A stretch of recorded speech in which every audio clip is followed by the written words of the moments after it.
হাজী সাহেব, আপনি হজ করবেন, ইসলামের পঞ্চস্তম্ভের অন্যতম একটা স্তম্ভ। আপনি হজ করতে যান, হজের শুরু থেকে শেষ পর্যন্ত যতগুলো কর্ম আপনি সম্পাদন করবেন, যতগুলো কাজ করবেন, আপনাকে স্মরণ করিয়ে দিবে একজন পয়গম্বরের কথা, তার নাম হযরত ইব্রাহিম খলিলুল্লাহ আলাইহিস সালাম। ইহরামের কাপড় পরেন, ইব্রাহিম খলিলকে স্মরণ করতে হবে। লাব্বাইক আল্লাহুম্মা লাব্বাইক বলছেন, আমি উপস্থিত, আমি উপস্থিত। আপনাকে কে ডেকেছে? কার ডাকে আপনি লাব্বাইক বলছেন? আপনার পিতা হযরত ইব্রাহিম খলিলুল্লাহ আলাইহিস সালামের ডাকে আপনি আজকে লাব্বাইক বলছেন। এরপরে আপনি বাইতুল্লাহ তাওয়াফ করবেন, বাইতুল্লাহর দিকে তাকালেই আপনাকে স্মরণ করতে হবে এই বাইতুল্লাহর নির্মাতা হযরত ইব্রাহিম খলিলুল্লাহ আলাইহিস সালাম। তাওয়াফ শেষ করে 2 রাকাত নামাজ পড়বেন, ওয়াজিবুত তাওয়াফ। আল্লাহ বলেন, ও আমার বান্দা, ও আমার বান্দি, পৃথিবীর যে কোনো জায়গায় তুই আসমানে বিমানে নামাজ পড়, তুই জমিনে নামাজ পড়, তুই সাগরে নামাজ পড়, যেখানে নামাজ পড়, আমি নামাজ কবুল করে নিব। কিন্তু আজকের এই তাওয়াফ শেষের 2 রাকাত নামাজ, এটা কিন্তু সব জায়গায় পড়া যাবে না, একটা জায়গায় পড়তে হবে। সেটা কি? ওয়াত্তাখিযু মিন মাকামি ইব্রাহিম মুসাল্লা। পাশে মাকামে ইব্রাহিম আছে, আমার বন্ধু ইব্রাহিম খলিলুল্লাহর পায়ের 2টা ছাপ আছে। ওই পায়ের ছাপ ওই মাকামে ইব্রাহিমের পেছনে দাঁড়া, ওটাকে সামনে রেখে নামাজ পড়, তবেই আমি আল্লাহ তোর উপর খুশি হয়ে যাব। ইব্রাহিমকে স্মরণ করতে হবে। আপনি সাফা মারওয়া সাই করবেন, সাফায় যাবেন, ইব্রাহিমের সহধর্মিনী আম্মা জান হযরতে হাজেরা আলাইহিস সালামকে স্মরণ করতে হবে। মারওয়ায় যাবেন, হাজেরাকে স্মরণ করতে হবে। সাফা মারওয়ার মাঝখানে সবুজ বাতি যেখানে আছে, ওখানে আবার একটু দৌড়াইতে হবে। কেন? ওই ইব্রাহিমের সহধর্মিনী হাজেরা ওই জায়গাটা একটু দৌড় দিয়েছিলেন। মিনায় যান, ইব্রাহিমকে স্মরণ করতে হবে। মুজদালিফায় যান, ইব্রাহিমকে স্মরণ করতে হবে। আরাফার ময়দানে যান, ইব্রাহিমকে স্মরণ করতে হবে। এত প্রিয় পয়গম্বর ইব্রাহিম, নবীজি বলেন ওই ইব্রাহিমের সাথে তার বাবা আজারের সাথে হাসরের ময়দানে দেখা হয়ে যাবে।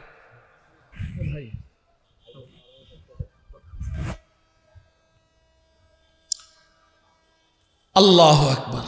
তো আজারের তো নবীর বাবা পরিচয় নিয়ে হাসরের ময়দানে যাবে, কিন্তু কি পরিচয় নাই বলেন তো? জোরে বলেন। ঈমানের পরিচয় নাই, ঈমানের পরিচয় নাই। ইব্রাহিমের বাবার পরিচয় নিয়ে হাসরের ময়দানে উপস্থিত, কিন্তু কোন পরিচয়টা নাই? ঈমানের পরিচয় নাই। এবার তার পরিণতিটা কি শোনেন। নবীজি বলছেন, ওয়াফি ওয়াজহিহি কতারাতু ওয়া গবারা। ইব্রাহিম আলাইহিস সালাম লক্ষ্য করে দেখবেন তার বাবার চেহারাটা বিকট, বিভৎস, ভয়ঙ্কর, এবং মনে হয় যেন কেউ আলকাত্রা গরম করে তার মুখের মধ্যে নিক্ষেপ করে দিয়েছে। এতটা বিকৃত এবং বিভৎস চেহারা, দেখলেই ভয় পেয়ে যায়। ইব্রাহিম আলাইহিস সালাম আঁতকে উঠলেন, এটা কি? নবীজি বলেন, এবার ইব্রাহিম আলাইহিস সালাম বড় আক্ষেপ করে বাবাকে বলবেন, ফায়াকুলু ইব্রাহিম ইয়া আবাতি আলাম আকুল লাকা আল্লা তাসিনি।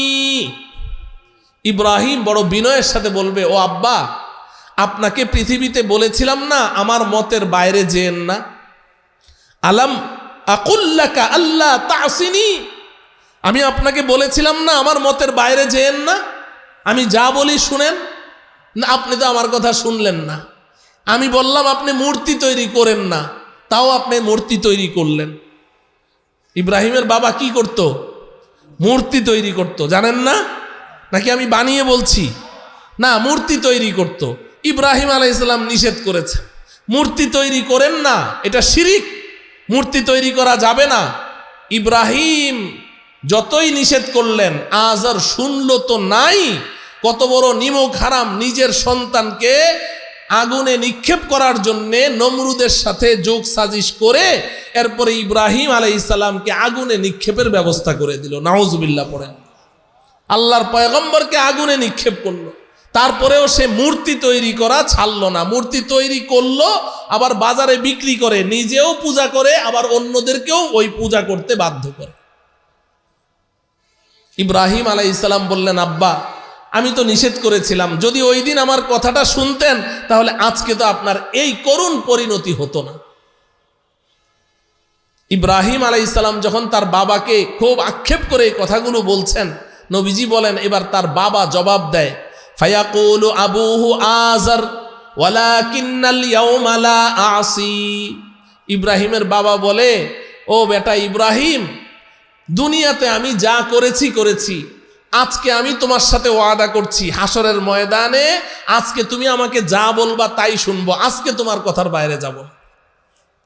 কোনো কাজ হবে? কাজ হবে? रोने का वक्त जब रोया नहीं, रोने का वक्त जब रोया नहीं, वक्त जाने के बाद रोने से कुछ फायदा नहीं। কাঁদার সময় যখন কাঁদনি, সময় পার হয়ে গেছে, এখন 24 ঘন্টা বসে কাঁদলেও কোনো লাভ নেই। আজর সারেন্ডার করবে ছেলের কাছে হাসরের ময়দানে গিয়ে, যা বেটা আজকে আমি তোমার কথা মতো চলব।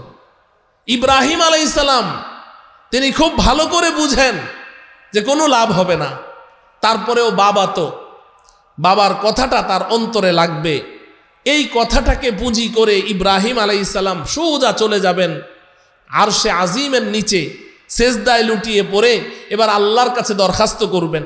ফায়াকুলু ইব্রাহিমু ইয়া রব্বি ইন্নাকা ওয়া'আদতানি আল্লা তুখজিনি ইয়াওমা ইউবআসুন ফাআইয়ু শাইইন আখযা মিনাল আবিল আবআদ। ফায়াকুলুল্লাহু তাবারাকা ওয়া তাআলা ওয়ালাকিন্নী হাররামতুল জান্নাতা আলাল কাফিরিন।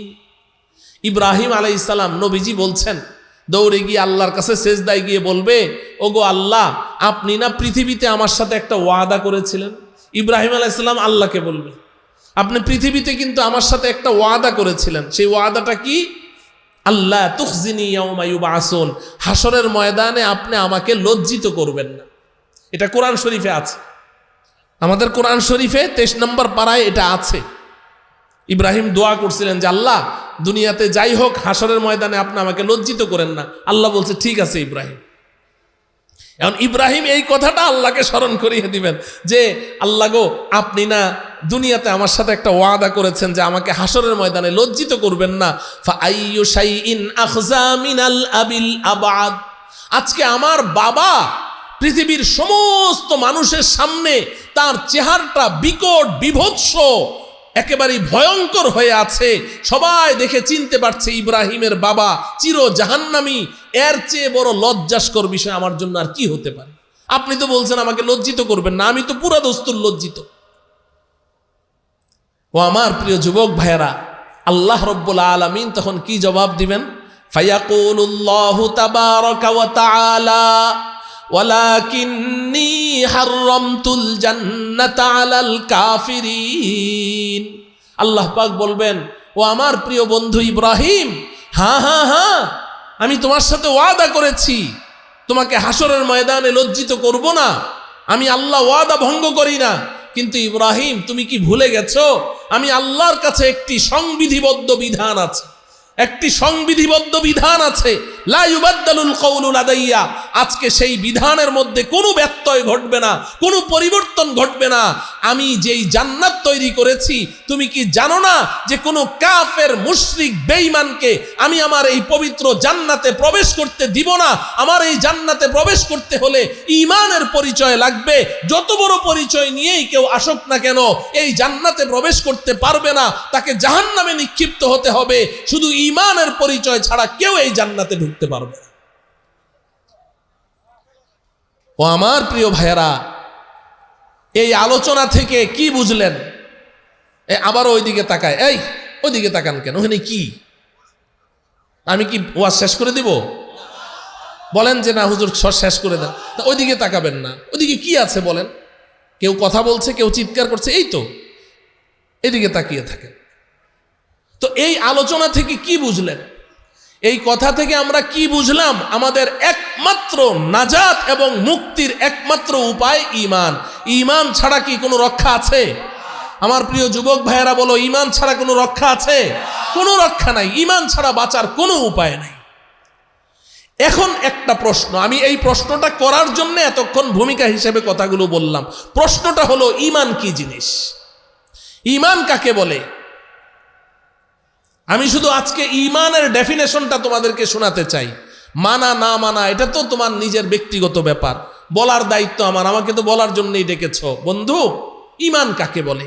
ঈমান ছাড়া তো আমার কোনো উপায় নাই, বাঁচার কোনো উপায় নাই। যত কিছুর পরিচয় নিয়ে আমি যাই, কোনো বাবা আমাকে বাঁচাতে পারবে না, কোনো পীর আমাকে বাঁচাতে পারবে না। পারবে কি? নবী যেখানে ফাতেমাকে বলছেন যে আমি তোমাকে বাঁচাইতে পারবো না, তো নবীজির চেয়ে বড় পীর পৃথিবীতে আর আছে? হ্যাঁ? তাইলে আমার রক্ষার একমাত্র উপায় কি, পরিচয় লাগবে? এখন প্রশ্ন হলো, ঈমান কাকে বলে? ঈমান কাকে বলে?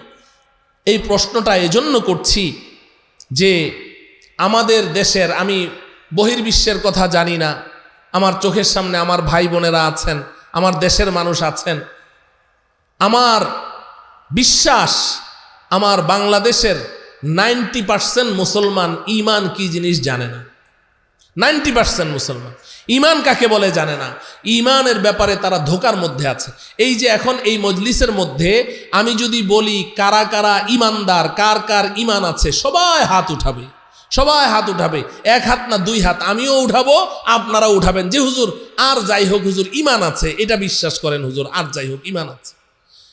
সবাই আমরা নিজেদেরকে ঈমানদার দাবি করছি। কি নামাজি, কি বেনামাজি, কি দিনদার, কি বদ্দিন, সবাই নিজেকে ঈমানদার দাবি করছি। কেন? কারণ হলো, আমরা ঈমান বলতে কি বুঝি? আমরা ঈমান বলতে বুঝি যে আমি আল্লাহকে বিশ্বাস করি, স্রষ্টাকে বিশ্বাস করি, এই কারণে আমি ঈমানদার। আবার স্রষ্টা শুধু তো নয়, স্রষ্টার সাথে সাথে আবার আমি পরকালকেও বিশ্বাস করি, তাই তো আমি আরো ভালো খাঁটি ঈমানদার। তো একদিকে স্রষ্টাকে বিশ্বাস করি, অপরদিকে পরকালকে বিশ্বাস করি, অপরদিকে নবী মুহাম্মদুর রাসূলুল্লাহ সাল্লাল্লাহু আলাইহি সাল্লামকে বিশ্বাস করি, তাহলে তো আমার ঈমান আছে। That's enough. এখন আমি এই ঈমান নিয়ে বাস যা খুশি তাই করছি। ঈমান এটা ইনটেক, এই ঈমান এটা আর নষ্ট হয় না, ঈমান ঠিকঠাক আছে। আজকে থেকে প্রায় 1200 বছর আগে, আজকে থেকে কত বছর আগে? 1200 বছর আগে একটা ফেরকা ছিল এই পৃথিবীতে, একটা ফেরকা ছিল, তার নাম হলো ফেরকায়ে মুরজিয়া। মুরজিয়া একটা দল ছিল, অনেক শক্তিশালী। এই ফেরকায়ে মুরজিয়া, ওদের দাবি এটা ছিল যে আমি আকাম কুকাম যাই করি, গুনাহ যত গুনাহ করি, আমি যদি 1000 খুনও করি, আমি যদি 1000 জেনা করি, বেবিচার করি, ডাকাতি করি, মিথ্যা কথা বলি, ছিনতাই করি, মদ খাই, জুয়া খেলি, সুদ খাই, ঘুষ খাই, আমি যত কিছু করি, আমার ঈমানের উপরে কোনো প্রভাব পড়বে না। ঈমান এটা ইনটেক। নাউজুবিল্লাহ বলে না? এই ফেরকায়ে মুরজিয়ার এটা দাবি ছিল আজকে থেকে 1200 বছর পূর্বে। ইমামে বুখারী রহমতুল্লাহ আলাইহের জমানায়, ইমামে বুখারী রহমতুল্লাহ আলাই বুখারী শরীফে এই বাতিল, এই মতবাদ, এই বাতিল ফেরকা, এটাকে কঠিনভাবে সেখানে প্রতিরোধ করেছে। বুখারী শরীফের মধ্যে কিতাবুল ঈমান, ঈমানের একটা অধ্যায় রচনা করে সেখানে পুরা অধ্যায়টা এই ফেরকায়ে মুরজিয়াদেরকে প্রতিহত করেছেন, তাদের বিরুদ্ধে হাদিসগুলো পেশ করেছে যে না, এত সহজ না ঈমান। আজকে বর্তমান সময়ে আমার কাছে মনে হয় ওই ফেরকায়ে মুরজিয়ারা যেই বিশ্বাস নিয়ে চলেছে, আজকের মুসলমানেরা ওই বিশ্বাস নিয়ে আছে যে হ্যাঁ, আমার তো ঈমান আছে, আমার তো বিশ্বাস আছে, আমি তো পরকালকে বিশ্বাস করি, আমি তো স্রষ্টাকে বিশ্বাস করি, আমার ঈমান আছে, এখন আমি যা কিছুই করি কোনো সমস্যা নাই। এজন্য একটা সময় তো মানুষ হাসতে হাসতে বলতো, এখন সিরিয়াসলি বলে যে হুজুর নামাজ না পড়লে কি হবে হুজুর, আমার ঈমান ঠিক আছে। বলে কি বলে না? আমি যাই করি আমার ঈমান ঠিক আছে, ঈমান কোনো সমস্যা নেই। ও আমার প্রিয় বন্ধু, শোনো, তোমার নাম তো আব্দুর রহমান, তোমার নাম তো আব্দুর রহিম, তোমার নাম তো আব্দুল গফুর, তোমার নাম তো আব্দুল্লাহ, তোমার নাম তো ওবায়দুল্লাহ, মুসলিম নাম ধারণ করে আছো, মুসলমানের ঘরে জন্মগ্রহণ করেছো, তুমি নিজেকে ঈমানদার দাবি করছো, কিন্তু তুমি এর চেয়েও আরো ভয়ঙ্কর কথা শোনো, যারা ইহুদি খ্রিস্টানদের ঘরে জন্মগ্রহণ করেছে, যারা অমুসলিমদের ঘরে জন্মগ্রহণ করেছে, এই যত বাতিল ধর্ম পৃথিবীতে আছে, প্রত্যেকটা ধর্মের অনুসারী নিজেদেরকে ঈমানদার দাবি করে। তুমি একা না, প্রত্যেক ধর্মের অনুসারী নিজেদেরকে ঈমানদার দাবি করে। একজন ইহুদির সাথে তুমি কথা বলে দেখো, ও যদি ইহুদি ধর্ম পালন করে ও বলবে আমি ঈমানদার। একজন খ্রিস্টানের সাথে তুমি কথা বলো, ওই খ্রিস্টান যদি তার ধর্মের অনুসারী হয় সে বলবে আমি ইমানদার। এমনকি একজন হিন্দুর সাথে তুমি কথা বলো, ওই হিন্দু যদি তার ধর্মের অনুসারী হয় সে বলবে আমি ইমানদার। আমি জেনে শুনে বলছি, আন্দাজি বলছি না। আমার জীবনের একটা ঘটনা আমি অনেক জায়গায় বর্ণনা করেছি। এই টেকনিক্যাল দারুস সালাম টেকনিক্যালের এক টিচার, দক্ষিণ কোরিয়া বাড়ি, খ্রিস্টান। ওর সাথে আমার দেখা হলো বিমানে। আমি সৈয়দপুর নেমে দিনাজপুর মাহফিলে যাব। আর এই খ্রিস্টান ও আমাকে ভিজিটিং কার্ড দিয়েছিল অনেক আগে, ওই কার্ড কি আর থাকে নাকি। এখানকার টিচার, তারা 7 জনের একটা টিম, তারা যাচ্ছে কুড়িগ্রাম, এনজিও একটা গ্রুপ, ও হলো ওই টিমের লিডার। তো বিমানে আমার পাশের সিটে বসেছে, পাশের সিটে বসে আমার সাথে গল্প জুড়ে দিয়েছে। এক পর্যায়ে এই খ্রিস্টান আমাকে বলছে যে আমার একটা প্রশ্ন আছে। অনেক দিন থেকে থাকে এখানে, বাংলা ইংলিশ মিক্সড কথা বলে। তো বলছে যে আমার একটা প্রশ্ন আছে। আমি বললাম কি প্রশ্ন? বলে যে দেখো, তুমি যেমন স্রষ্টা হিসেবে আল্লাহকে বিশ্বাস করো, আমিও কিন্তু স্রষ্টা হিসেবে আল্লাহকেই বিশ্বাস করি। কে বলছে এই কথা? কে বলছে? খ্রিস্টান বলছে তুমি যেমন স্রষ্টা হিসেবে আল্লাহকে বিশ্বাস করো, আমিও স্রষ্টা হিসেবে আল্লাহকে বিশ্বাস করি। আমি বললাম ভালো কথা। সে বলছে তুমি যেমন পরকালকে বিশ্বাস করো, আমিও পরকালকে বিশ্বাস করি। আমি বললাম আরো ভালো কথা। সে বলছে তুমি যেমন নবী মুহাম্মদুর রাসূলুল্লাহকে বিশ্বাস করো, আমিও নবী মুহাম্মদুর রাসূলুল্লাহকে বিশ্বাস করি সাল্লাল্লাহু আলাইহি ওয়াসাল্লাম। আমি বললাম যে হ্যাঁ ঠিক আছে, ভালো কথা। এখন তোমার প্রশ্ন কি?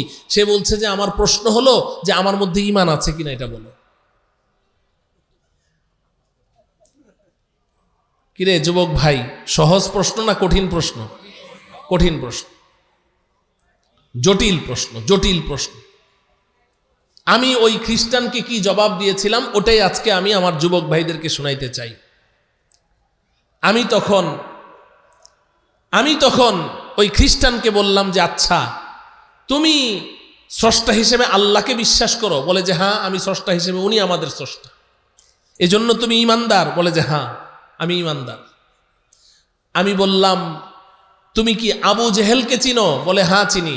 আবু লাহাব, উতবা, সাইবা এদের নাম শুনেছো? বলে যে হ্যাঁ শুনেছি। আমি বললাম বলো তো দেখি আবু জাহালরা ওরা কি ঈমানদার ছিল? কয় না, ওরা কাফের, ওরা মুশরিক। ওই খ্রিস্টান কি বলছে? ওরা কাফের, ওরা মুশরিক।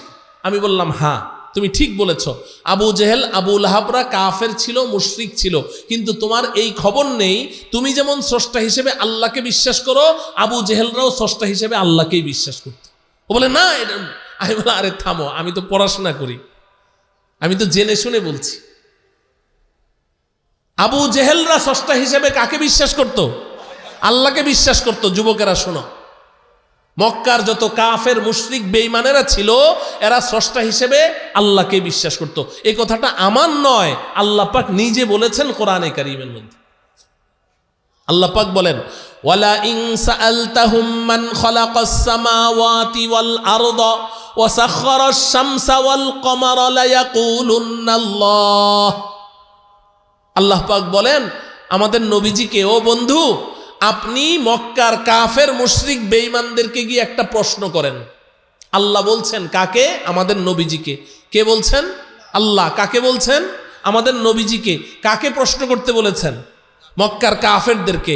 ও হাবিব আপনি গিয়ে মক্কার কাফেরদেরকে একটা প্রশ্ন করেন। কি প্রশ্ন? মান খালাকাস সামাওয়াতি ওয়াল আরদা ওয়া সাখখারাশ শামসা ওয়াল কমার। আল্লাহ শিখিয়ে দিলেন এই প্রশ্নটা করেন। এই মক্কার কাফেররা বলো, এই আসমান সমূহকে কে সৃষ্টি করেছে? এই জমিনকে কে সৃষ্টি করেছে? ওই চন্দ্র সূর্যকে কে সৃষ্টি করেছে? আপনি গিয়ে ওই কাফেরদেরকে প্রশ্ন করেন। এরপরে আল্লাহ নিজে বলছেন লা ইয়াকুলুন্নাল্লাহ। ও বন্ধু আপনি ওদেরকে এই প্রশ্ন করা মাত্রই আপনার প্রশ্নের জবাবে এই মক্কার কাফেররা বলবে এই আসমানের স্রষ্টাও আল্লাহ, জমিনের স্রষ্টাও আল্লাহ, ওই চন্দ্র সূর্যের স্রষ্টাও আল্লাহ। সুবহানাল্লাহ বলেন। কারা বলবে এই কথা? কাফেররা। কারা? কাফেররা। আল্লাহ বলছেন যে ওরা স্রষ্টা হিসেবে আমি আল্লাহকেই বিশ্বাস করে। আরো পরিষ্কার করি, আল্লাহ পাক আরেক জায়গায় বলছেন ফাইদা রাকিবু ফিল ফুলকি দাউল্লাহ মুখলিসিনা লাহুদ্দিন। এই মক্কার কাফেরদের সম্পর্কে আল্লাহ বলছেন, এরা যখন নৌকায় ভ্রমণ করে, জাহাজে ভ্রমণ করে, হঠাৎ করে তুফান শুরু হলো, উথাল পাথাল ঢেউ, নৌকা এখন ডুবে ডুবে অবস্থা, এই বুঝি মরল, এই বুঝি মরল। আল্লাহ বলেন ওই মুহূর্তে তারা একনিষ্ঠতার সাথে, ইখলাসের সাথে আমি আল্লাহকে ডাকতে থাকে, আল্লাহ বাঁচাও, আল্লাহ বাঁচাও, আল্লাহ বাঁচাও। কারা? কাফেররা। তো ওরা যদি স্রষ্টা হিসেবে আল্লাহকেই বিশ্বাস না করে, মরতে বসলে আল্লাহকে ডাকে কেন? দেবদেবীদেরকে না ডাকবে? কথা বুঝেন? তা আমি তখন ওই খ্রিস্টানকে বললাম যে আল্লাহ নিজে বলছেন এই মক্কার কাফের মুশরিকরা স্রষ্টা হিসেবে আল্লাহকে বিশ্বাস করত, আর তুমিও দাবি করছো তুমি স্রষ্টা হিসেবে আল্লাহকে বিশ্বাস করো। তো তুমি না একটু আগে আবু জাহেলদেরকে কাফের বললা, তো যেই কারণে তুমি ওদেরকে কাফের মুশরিক বলছো, ঠিক একই কারণে আমিও তোমাকে কাফের মুশরিক মনে করি। তো এটা বলার সাথে সাথে ওরা, ওই খ্রিস্টান চট করে বলছে ওরা তো নবী মুহাম্মদকে বিশ্বাস করতো না, আমি তো নবী মুহাম্মদকেও বিশ্বাস করি। তা আমি তখন বললাম, আচ্ছা তুমি নবী মুহাম্মদুর রাসূলুল্লাহ সাল্লাল্লাহু আলাইহি সাল্লামকে বিশ্বাস করো? বলে যে হ্যাঁ আমি নবী মুহাম্মদকে বিশ্বাস করি। আমি বললাম এই কারণে তুমি ঈমানদার? কয় অফকোর্স আমি ঈমানদার। আমি বললাম আচ্ছা তুমি কি আবু তালেবের নাম শুনেছো? সে বলে যে হ্যাঁ নবীর আঙ্কেল, নবীর আঙ্কেল। আমি বললাম হ্যাঁ তুমি ঠিক ধরেছো, আবু তালেব নবীর আঙ্কেল ছিলেন। আচ্ছা তুমি বলো তো দেখি আবু তালেব কি ঈমানদার ছিলেন? কয় না ও কাফের, ও মুশরিক।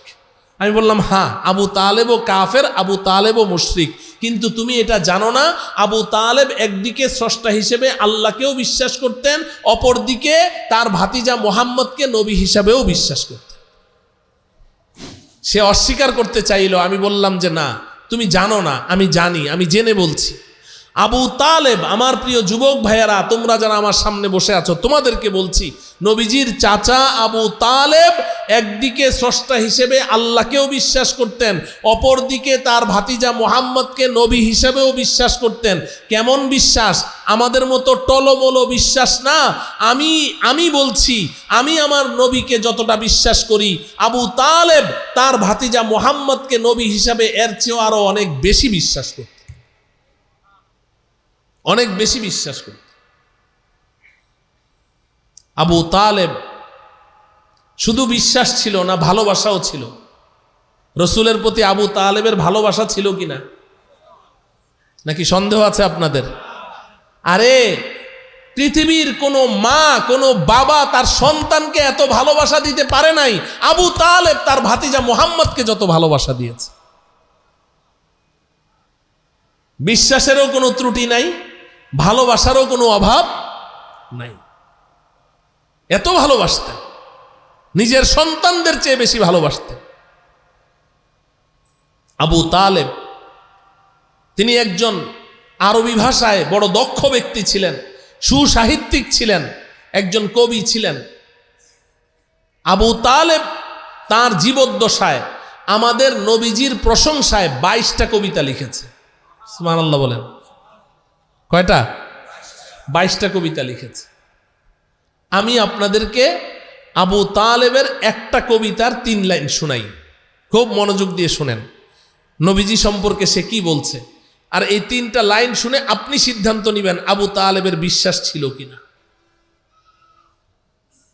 আবু তালেব আমাদের নবীজিকে বলছেন, ওয়ালাকাদ দাউতানি ওয়া জাআমতু আন্নাকা সাদিকুন ওয়া সাদাকতা ফীহি ওয়া কুনতা থাম্মা আমিনা ওয়া আরাফতু দীনাকা লা মাহালাতা আন্নাহু মিন খায়রি আদিয়ানিল বারিয়াতি দীনা ওয়া লাউলাল মালামাতু আও হাযারু মাসাব্বাতিন লাওয়াজাদতানি সামহাম বিযাকা মুবিনা।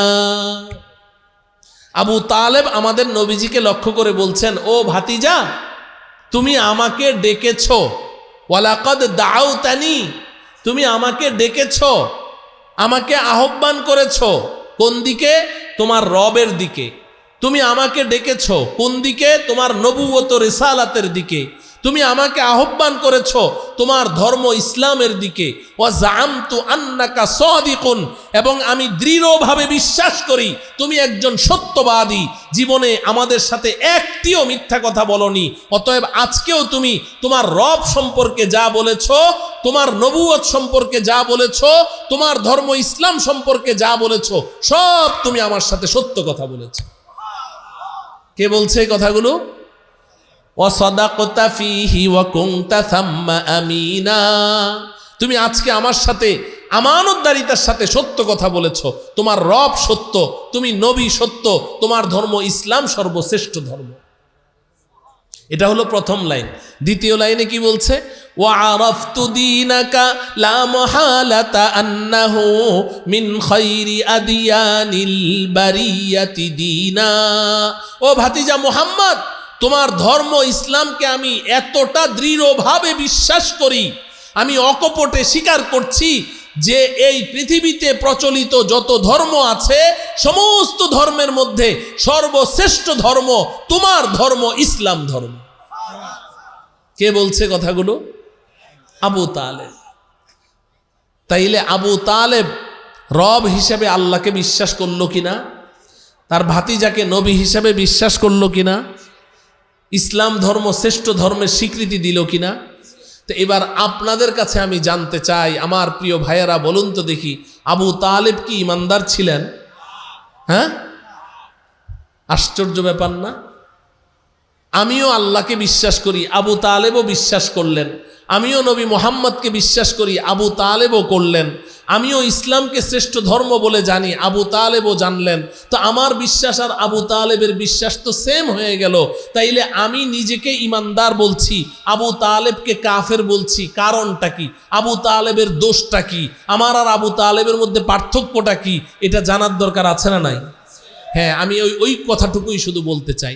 আপনি তো বললেন আবু তালেব কাফের, অথচ বিশ্বাস তো মিলে গেল, সেম। মদিনার ইহুদিরা, নবীজি যখন মক্কা থেকে হিজরত করে মদিনায় গেলেন, মদিনার ইহুদিরা এরা কি ইমানদার ছিল? কথা বলে না, এরা কি ইমানদার? কিন্তু এদের সম্পর্কে আল্লাহ কি বলে? আল্লাযীনা আতাইনাহুমুল কিতাব ইয়ারিফুনাহু কামা ইয়ারিফুনা আবনাআহুম। আল্লাহ পাক বলেন যে এই যে মদিনার ইহুদিরা, যাদের মাঝে আমার নবী হিজরত করে গিয়েছিল, এই ইহুদিরা আমার নবীকে দেখা মাত্র এমনভাবে চিনে ফেললো, উনি শেষ নবী, ইনি আখিরুজ্জামানের নবী, ইনি আখিরি পয়গম্বর, এমনভাবে চিনলো, এমনভাবে বিশ্বাস করলো, কামা ইয়ারিফুনা আবনাআহুম। আল্লাহ বলেন তারা যেমন নিজের সন্তানকে চিনে, নিজের সন্তানকে যেমন বিশ্বাস করে এটা আমারই সন্তান, এটা পাশের বাড়ির ওবায়দুর রহমানের সন্তান না, এটা আমার সন্তান, এই ব্যাপারে যেমন সে বিশ্বাস করে, আমার নবীকেও তারা এইভাবেই বিশ্বাস করেছে। তো তাইলে ইহুদিরা নবীজিকে তো বিশ্বাস করলো, তাই বলে তারা ইমানদার ছিল? যখন নাজেল হয়েছে না, হযরতে ওমর রাদিয়াল্লাহু তাআলা আনহু একেবারে আকাশ থেকে বললেন, আল্লাহ পাক এটা বলেটা কি যে ইহুদিরা সবাই আমাদের নবীজিকে এইভাবে বিশ্বাস করে? ওনার আগা মাথা কিছুই বুঝে আসছে না যে ব্যাপারটা কি, ইহুদিরা এইভাবে বিশ্বাস করে আমাদের নবীজিকে। উনি পরে দৌড়ে গেলেন ইহুদিদের সবচেয়ে বড় আলেম হযরতে আব্দুল্লাহ ইবনে সালাম রাদিয়াল্লাহু তাআলা আনহু, যিনি ইসলাম কবুল করেছেন। আব্দুল্লাহ ইবনে সালামের কাছে গেলেন, গিয়ে বললেন, ভাই আব্দুল্লাহ, তোমাদের ইহুদিদের সম্পর্কে আল্লাহ পাক কোরআনে একটা কথা বলেছেন, আমার এটা কিছুই বুঝে আসছে না, তুমি একটু আমাকে বুঝিয়ে দাও। আব্দুল্লাহ ইবনে সালাম বললেন, ওমর কোন আয়াতের কথা বলছো? হযরতে ওমর বলছেন, এই যে এই আয়াতটার মধ্যে আল্লাহ বলছেন যে তোমরা ইহুদিরা যারা তাওরাত পড়ো, আসমানি কিতাব তোমাদের কাছে আছে, তারা আমাদের নবীজিকে এমন ভাবে বিশ্বাস করো যেমন তোমরা তোমাদের সন্তানদেরকে বিশ্বাস করো। এই কথাটা কি কেমন? আমার তো বুঝে ধরতেছে না। হযরতে আব্দুল্লাহ ইবনে সালাম বলেন, ভাই ওমর, আল্লাহ তো এখানে কম করে বলেছেন, পুরাটা বলেন নাই। পুরাটা বলেন নাই, অল্প বলেছেন, তাতেই তোমার মাথা খারাপ? বলে হ্যাঁ, আমার তো মাথা খারাপ হওয়ার দশা। তো পুরাটা বলেন নাই মানে কি? একটু খুলে বলো না। আব্দুল্লাহ ইবনে সালাম বলছেন, আমার প্রিয় যুবক ভাই শোনো, আব্দুল্লাহ ইবনে সালাম বলছেন, ভাই ওমর, আল্লাহ তো কোরআনে বলেছেন সমান সমান। আমি আমার সন্তানকে যতটুকু বিশ্বাস করি, নবী মুহাম্মদকে ততটুকু বিশ্বাস করি। ইয়ারিফুনাহু কামা ইয়ারিফুনা আবনাআহুম, সমান সমান বলেছেন। আসলে সমান সমান না, পার্থক্য। বলে কি পার্থক্য? বলে যে ভাই ওমর শোনো, আমি যে আমার সন্তানকে আমার সন্তান বলে বিশ্বাস করছি, এখানে তো সন্দেহ করার সুযোগ আছে, সন্দেহ করার সুযোগ আছে। এই সন্তানটা আমার কিন্তু নাও হইতে পারে। হযরতে ওমর বলেন কেন?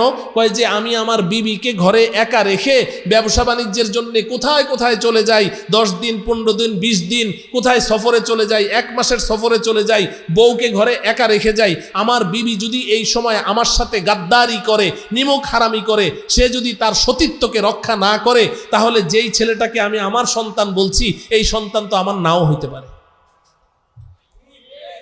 সম্ভাবনা নাই? হযরতে আব্দুল্লাহ ইবনে সালাম বলেন, ভাই ওমর, নিজের সন্তানটাকে সন্দেহ করার সুযোগ আছে, যথেষ্ট সুযোগ আছে। আমি জানি না এটা আমার সন্তান কিনা, হতেও পারে নাও হতে পারে। কিন্তু নবী মুহাম্মদকে যখন আমরা দেখেছি, আমরা তাওরাতের মধ্যে নবী মুহাম্মদুর রাসূলুল্লাহর শারীরিক গঠন কেমন হবে, মাথার চুলগুলো হালকা কোঁকড়ানো হবে, নাকটা চোখা হবে, একটু উঁচু হবে, ঠোঁটগুলো চিকন হবে, চোখের ভুরু, এই উপরের ভুরুগুলো চিকন চিকন থাকবে, এবং চোখের পলকগুলো এগুলো ঘন হবে। এই সব কিছু নবীজির সমস্ত চিত্র তাওরাতে এমন ভাবে তুলে ধরা হয়েছে। উনি কিভাবে কথা বলবেন, কিভাবে চলবেন, কিভাবে হাসবেন, কিভাবে হাত নাড়াবেন, সব কিছু এত ডিটেলস বর্ণনা করা হয়েছে। আমরা যখন নবী মুহাম্মদকে দেখেছি, প্রথম দৃষ্টেই আমাদের বিশ্বাস হয়ে গেছে ইনি সর্বশেষ নবী। ওনার ব্যাপারে আমাদের সামান্য মাত্র কোনো সন্দেহ রয় নাই। তাই বলে কি ইহুদিরা ইমানদার? কথা বলে না। এবার বলেন, তাহলে বিশ্বাস তো মিলে গেল, কেন ইমানদার না? আবু তালেবের সাথে আমার বিশ্বাস মিলে গেল, কেন ইমানদার না?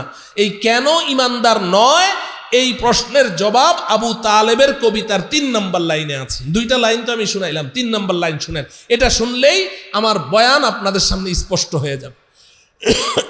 আবু তালেব বলছেন, ওয়ালাউলাল মালামাতু আও হাদারু মাসাব্বাতিন লাওয়াজাদতানি সামহাম বিযাকা মুবিনা। ও ভাতিজা মুহাম্মদ, তোমার রব সত্য আমি বিশ্বাস করি, তুমি নবী সত্য আমি বিশ্বাস করি, তোমার ধর্ম ইসলাম শ্রেষ্ঠ ধর্ম আমি বিশ্বাস করি। কিন্তু ভাতিজা, আমি যদি এখন তোমার রবকে রব হিসাবে মেনে নেই, আমি যদি তোমাকে নবী হিসাবে মেনে নেই, আমি যদি তোমার ধর্ম ইসলামকে ধর্ম হিসাবে মেনে নেই, গোটা আরব জাহান আমাকে ছি ছি করবে, আমাকে কাপুরুষ বলবে, আমাকে তিরস্কার করবে। ছি আবু তালেব, তুমি তোমার ভাতিজার কথায় ভয় পেয়ে গেছো, বাপদাদার ধর্ম ছেড়ে দিয়েছো, তুমি তো একটা কাপুরুষ, তুমি তো একটা ভীতু, আমাকে এইভাবে তিরস্কার করবে। ও ভাতিজা, আমি আরবদের এই তিরস্কার সইতে পারবো না, ওদের গালমন্দ সইতে পারবো না। এই কারণে ভাতিজারে, আমি সরি, তোমার রব সত্য বিশ্বাস করেও, তোমার ধর্ম শ্রেষ্ঠ ধর্ম বিশ্বাস করেও, তুমি নবী সত্য নবী বিশ্বাস করেও আমি মেনে নিতে পারলাম না। নাউজুবিল্লাহ বলেন। কি করতে পারলো না? এই যুবকরা বলো, কি করতে পারলো না? মেনে নিতে পারলো না, মেনে নিতে পারলো না। তাহলে আমার আলোচনা যদি বুঝে আসে, জবাব দাও, আবু তালেব তিনি বিশ্বাস না করার কারণে বেঈমান, না মেনে না নেওয়ার কারণে বেঈমান? বিশ্বাসের মধ্যে কোনো সমস্যা ছিল? বিশ্বাসের মধ্যে কোনো ত্রুটি ছিল না, মেনে নিতে পারল না। এই কারণে আবু তালেব কাফের, মুশরিক, বেঈমান। ও আমার প্রিয় ভাইয়েরা, আমার টার্মিনালের বন্ধুরা, সারাটা দিন কত পরিশ্রম করি। এখন আমি তো মনে করছি যে আমার বিশ্বাস তো ঠিক আছে, আমি তো ইমানদার, নামাজ না পড়লে কি হবে? আমি তো ইমানদার, রোজা না রাখলে কি হবে? আমি তো ইমানদার, দিন শরীয়ত না মানলে কি হবে? আমি তো ইমানদার। তুমি যদি নিজেকে ইমানদার ভাবো, তাহলে আবু তালেবের দোষটা কি? আবু তালেবের বিশ্বাস আর তোমার বিশ্বাস সেম সেম, তাহলে তুমি তো আবু তালেব মার্কা ইমানদার। আবু তালেবের যেই পরিণতি চির জাহান্নামী, তোমারও তো ওই পরিণতি অপেক্ষা করছে। তো অতএব শুধু জানলে হবে না মানতে হবে? শুধু বিশ্বাস থাকলে হবে না মেনে নিতে হবে? তাইলে এখন ঈমান কাকে বলে? ঈমান কাকে বলে শুনে নাও, ছোট্ট কথা। ঈমান কাকে বলে? এই উপমহাদেশের শ্রেষ্ঠ মুহাদ্দিস হযরত মাওলানা আনোয়ার শাহ কাশ্মীরি রহমতুল্লাহি আলাইহি তিনি লিখেছেন, ঈমান জাননে কা নাম नहीं है, মান लेना ঈমান है। জানার নাম ঈমান নয়, মানার নাম ঈমান। বলো, জানলে ঈমান না, কি করলে ঈমান? মানলে ঈমান। জানার নাম ঈমান না, কিসের নাম ঈমান? মানার নাম ঈমান। আমরা কি আজকে থেকে শুধু জানার মধ্যেই সীমাবদ্ধ থাকবো না মানবো?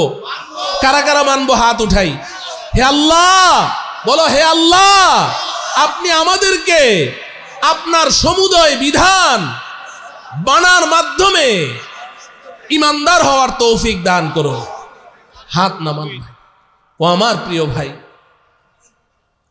আপনারা তো আমার বন্ধু, কেউ তো আমার দুশ্মন না, সবাই আমার দোস্ত। আমি আপনাদের একজন শুভাকাঙ্ক্ষী ভাই, হিতাকাঙ্ক্ষী ভাই। আমি আপনাদের একজন ভাই হিসেবে বলছি, নামাজ না পড়লে ঈমান থাকে না, নামাজ না পড়লে ঈমান থাকে না। এই কথাটা আমাদের রসূল বলে গেছেন, আমার কথা না। নবীজি পরিষ্কার বলেছেন, সহিহ মুসলিমের হাদিস, মুসলিম শরীফের হাদিস। নবীজি বলেন, মান তারাকা সলাতা মুতাআম্মিদান ফাকাদ কাফার। যে ব্যক্তি ইচ্ছাকৃতভাবে নামাজ ছেড়ে দিল, সে কুফরি কাজ করলো। নাউজুবিল্লাহ পড়েন। অন্য হাদিসে নবীজি বলেছেন, বাইনাল আবদি ওয়াল কুফরি তারকুস সালাহ। কে ইমানদার কে বেঈমান কারো কপালে লেখা নাই। লেখা আছে? তাহলে চিনব কি করে আপনি ইমানদার কিনা? আপনি চিনবেন কি করে আমি ইমানদার কিনা? নবীজি বলেন, আমি একটা চিহ্ন বলে দেই, ওই চিহ্নটা দেখে চিনে নিবা সেই ইমানদার কিনা। সেই চিহ্নটা কি গো রসূল? নবীজি বলছেন, দেখো লোকটা নামাজ পড়ে কিনা, লোকটা মসজিদে যাতায়াত করে কিনা, নামাজ পড়ে কিনা। যদি নামাজ পড়ে তুমি সাক্ষী দাও লোকটা ইমানদার। আর যদি নামাজ পড়ে না, যত ভালোই হোক না কেন, তুমি তাকে ভালো বলতে পারো, কিন্তু একবারও বলতে পারবা না লোকটা ইমানদার। ইমানদার বলতে হলে কি করতে হবে? নামাজ পড়তে হবে। পড়বো তো ইনশাআল্লাহ? আমার যুবক ভাইয়েরা সবাই নামাজ পড়বো তো ইনশাআল্লাহ? আমার সব যুবক ভাইয়েরা যদি নামাজ পড়তে আসেন, মসজিদে কি জায়গা হবে? জায়গা হবে না। মসজিদ বাড়াইতে হবে, কর্তৃপক্ষ মসজিদ বাড়াইতে বাধ্য হবে। আমরা যেই কাজেই থাকি না কেন, যেই কাজেই থাকি না কেন, নামাজটা আমরা ছাড়তে পারবো না। নামাজ সময় মতো পড়তে হবে, সময় মতো। ইন্নাস সালাতা কানাত আলাল মুমিনিনা কিতাবাম মাওকুতা, আই মুআক্কাতান ওয়াক্কাতাহুল্লাহু তাআলা। একদম নির্দিষ্ট সময়ে নামাজ পড়তে হবে। এক নামাজ আরেক নামাজের সময় গিয়ে পড়লে হবে না।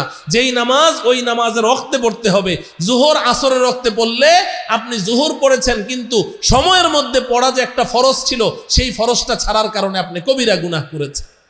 সময়ের ভিতরে আপনাকে নামাজটা পড়তে হবে। পড়বো তো ইনশাআল্লাহ? সামনে রমাজানুল মুবারক আসছে, প্রত্যেকটা রোজা আমরা রাখবো তো ইনশাআল্লাহ? একটা রোজাও ভাঙা যাবে না বন্ধু, একটা রোজাও ভাঙা যাবে না। ইচ্ছাকৃত কোনো উজর ছাড়া যদি তুমি রোজা ভেঙে ফেলেছো, তাহলে একাধারে 60টা রোজা তোমাকে রাখতে হবে। 60টা রোজা রেখে তারপরে আল্লাহর কাছে তওবা করতে হবে। খালি এমনি মাফ চাইলে হবে না, আল্লাহ রোজাটা ভেঙে ফেলছি মাফ করে দাও, না। তোমাকে কি করতে হবে? একাধারে 60টা রোজা। এই 60টা রোজা একাধারে রাখছো, মাঝখানে একটা ভেঙে গেছে, আবার শুরু করতে হবে, আবার শুরু থেকে আরম্ভ করতে হবে। এটা শরীয়তের ফরজ বিধানের কথা বলছি। এত সহজ না। যদি এই বিশ্বাস থাকে যে আমাকে আল্লাহ পাকের আদালতের কাঠগড়ায় দাঁড়াতেই হবে, এই বিশ্বাস যদি তোমার থাকে, তাহলে প্রস্তুতি নাও এখন থেকেই। সামনে রমাজানুল মুবারক আসছে। আল্লাহ তাআলা এই রমজান মাসটা আমাদেরকে অনেক দয়া করে দিয়েছেন, অনেক মায়া করে দিয়েছেন। রমজান এর এমন একটা বৈশিষ্ট্য, রমজান এর বৈশিষ্ট্য কি? রমাজা ইয়ারমুজু অর্থ হলো জ্বালিয়ে দেওয়া, জ্বালিয়ে পুড়িয়ে ভস্ম করে দেওয়া। রমজানকে রমজান কেন বলে জানো? রমজান মানুষের গুনাহগুলোকে জ্বালিয়ে পুড়িয়ে ভস্ম করে দেয়, মানুষকে পবিত্র করে দেয়, গুনাহগুলোকে সব জ্বালিয়ে পুড়িয়ে ছাই করে দেয়। এজন্য রমজান মাসটাকে রমজান বলা হয়। তো সেই রমজান সামনে আসছে, এই রমজানটাকে রমজানের মতো করে যদি আমি পালন করতে পারি, তাহলে এই রমজানের মাধ্যমে আমার জীবনের সমস্ত গুনাহ মাফ করিয়ে নেওয়া সম্ভব। এটার জন্য এখন থেকে প্রস্তুতি নিতে হবে। আজকে থেকেই প্রতিজ্ঞা করি, এক ওয়াক্ত নামাজও ছাড়বো না। পারবো তো ইনশাআল্লাহ? হ্যাঁ 5 ওয়াক্ত নামাজ পড়বো এবং এই শাবান মাসটা বেশি বেশি রোজা রাখতে থাকবো। আর যার যেই গুনাহের অভ্যাস আছে গুনাহটা ছেড়ে দিব। এখন থেকে প্রতিজ্ঞা করো গুনাহটা ছেড়ে দাও। একদিনে গুনাহ ছাড়া যায় না। প্রতিজ্ঞা করো যে গুনাহ আমি ছেড়ে দিব, আর কোনোদিন গুনাহ করব না। এইভাবে তুমি চলতে থাকো, রমজানকে তুমি স্বাগত জানাও। যদি এইভাবে চলতে থাকো রমজানে তুমি গুনাহ মুক্ত জীবন যাপন করতে পারবে। আর গুনাহ সহ যদি তুমি রোজা রাখো তোমার এই রোজায় কোনো কাজ হবে না। গুনাহ সহ রোজা রাখলে কাজ হবে না। নবীজি পরিষ্কার বলেছেন, মাল্লাম ইয়াদা কাউলা যুর ওয়াল আমালা বিহি ফালাইসা লিল্লাহি হাজাতুন মিন আন ইয়াদা তুআমাহু ওয়া শারাবাহু।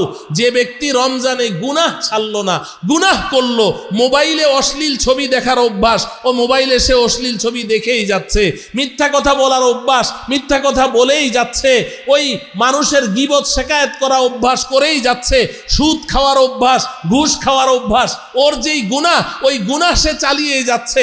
তো নবীজি বলেন ফালাইসা লিল্লাহি হাজাতুন মিন আন ইয়াদা তুআমাহু ওয়া শারাবাহু, যে সে সারা দিন না খেয়ে থাকলো না উপবাস থাকলো আল্লাহ মোটেও তার দিকে ভ্রুক্ষেপ করবে না। নাউজুবিল্লাহ বলেন। তাইলে গুনাহ যদি আমি না ছাড়ি আমার রোজা রেখে লাভ হবে না। তো এখন গুনাহ তো চাইলেই আমি হঠাৎ করে ছেড়ে দিতে পারবো না। এটা আগের থেকে প্র্যাকটিস করা লাগবে কি লাগবে না? আগের থেকে প্র্যাকটিস করতে হবে না? তাইলে আমরা এখন থেকে গুনাহ ছেড়ে দিব তো ইনশাআল্লাহ। আল্লাহ রাব্বুল আলামিন আমাদের সকলকে তৌফিক দান করেন।